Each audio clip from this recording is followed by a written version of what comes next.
Ma'am, step away from the property. The officer barked, his hand hovering near his holster. I stood frozen, gripping my daughter's duffel bag, caught between the open trunk of my SUV and the creaky steps of our family's lake cabin.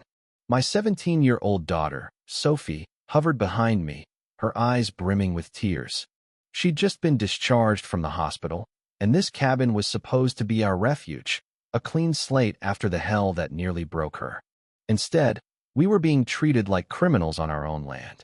On the gravel path stood HOA President Claudia Pierce, known around Ridge Lake as HOA Claire, arms crossed, sunglasses perched high, her smirk radiating smug triumph, as if she owned the entire mountain. "This is private property," she declared to the officer. "They're illegally moving in. The HOA wasn't notified. Remove them now." "This is my cabin," I shouted, voice trembling with rage. "It's been in my family for 20 years. Your HOA has no authority here." Claudia's smile tightened, her tone icy. "Per the new zoning map, your property falls under Lakeside Heights jurisdiction as of last quarter. No dues paid, no access. Period." My chest tightened. I'd brought Sophie here to heal, to escape, and now this woman and two cops were treating us like squatters. I clutched the bag tighter, glancing at Sophie's pale, trembling face. "Get back in the car," I whispered. This wasn't just about settling in anymore. It was about tearing down their power grab, and I had the ammunition to do it. I'm Emily Carter, a 45-year-old single mom and former high school chemistry teacher from Durham, North Carolina. 2 weeks ago, I was laid off in a budget cut. That should have been my biggest problem, but it was nothing compared to what drove us to the cabin. Sophie, my bright, shy daughter, had been relentlessly bullied at school by a clique led by the daughter of a wealthy school board member. When we reported it, the school swept it under the rug. The breaking point came when Sophie swallowed a bottle of sleeping pills. She survived, barely. In her hospital room, I swore she'd never return to that school, and I vowed no one would hurt her again. We packed up, ditched our apartment, and headed to the lake cabin, untouched since my father's death a year ago. It was a fixer-upper, nestled among pines at Ridge Lake's edge, far from city noise and toxic gossip. When we arrived, the air smelled of dust and cedar. I flung open the windows, letting the breeze sweep through, and Sophie's eyes sparkled as she chose her room, her laughter a sound I hadn't heard in months. Then came the knock, 3 sharp raps on the door. I opened it to find Claudia, blonde bob pristine, sweater draped over her shoulders, clipboard in hand, her smile a veiled threat. "Welcome to Lakeside Heights," she said, voice dripping with false cheer. "I'm Claudia Pierce, HOA president." I frowned. "This is Ridge Lake, not Lakeside Heights." She laughed, sharp and patronizing. "Old map. We annexed this area recently. You're part of our community now." My stomach churned. I hadn't signed up for an HOA. "You didn't have to," she said, dismissing my protest. "Your property's in our zone, so you're enrolled." We sent notices. I'd received nothing, and I told her so. She shrugged, handing me a packet of Relesno outdoor laundry, no unapproved pets, strict quiet hours, and a ban on non-HOA members occupying lakefront cabins in summer.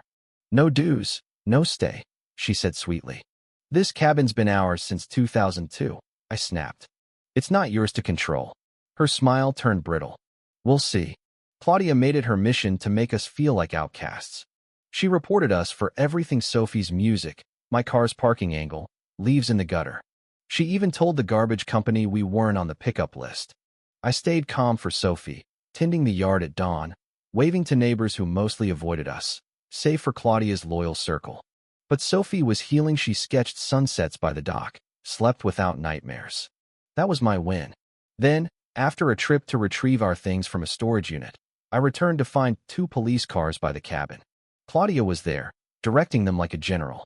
"She's trespassing," she told them, pointing as I unloaded the trunk. "Moving into a restricted cabin without authorization." The younger officer asked, "Is this your property, ma'am?" "Yes," I said, "it's my family's." Claudia cut in. "Can she prove it?" "She's not on our registry." I snapped. "I don't need to be."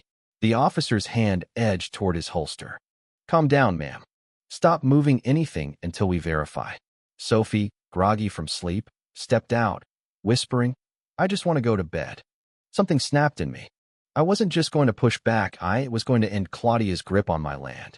That night, with Sophie asleep clutching her stuffed fox, I scoured my father's attic files. In a yellowed envelope labeled Ridge Lake Holdings, I found the 2002 deed and a land charter with a gold seal. My dad, who loathed neighborhood politics, had secured our land from annexation and HOA control. Claudia had no legal claim. The next morning, I drove to town to meet Robert Lawson, the lawyer who'd handled my father's estate. "Emily," he said, studying the charter, "this is bulletproof. It blocks any HOA from enforcing rules unless you agree in writing. Have you signed anything?" "Not a thing," I said. He grinned. "They're in over their heads." I waited for Claudia's next move. That weekend, as Sophie painted by the dock, Claudia stormed down with 3 HOA members, one waving a paper like a war flag. "Emily, you're violating our summer residency clause," she snapped. I held up the charter. "This says you have no power here." Her eyes flickered with doubt. Then came the bombshell. Sophie overheard a neighbor, Mark, Claudia's husband, reveal her ties to a developer planning to turn the lake into a luxury retreat. They needed HOA control over all shoreline properties, but my charter made mine untouchable. Mark met me secretly, handing over a folder with emails and a $10,000 wire transfer from the developer to Claudia's account. "She's selling you out," he said, eyes heavy with guilt. "I'm filing for divorce." I can't stay silent. I gave Robert the folder. "This could spark an investigation," he said, drafting an injunction to halt the HOA's lake operations. Within 48 hours, the county froze their plans, citing my charter and Mark's evidence. Claudia retaliated, filing a restraining order with doctored audio claiming I'd threatened her. But her empire was cracking.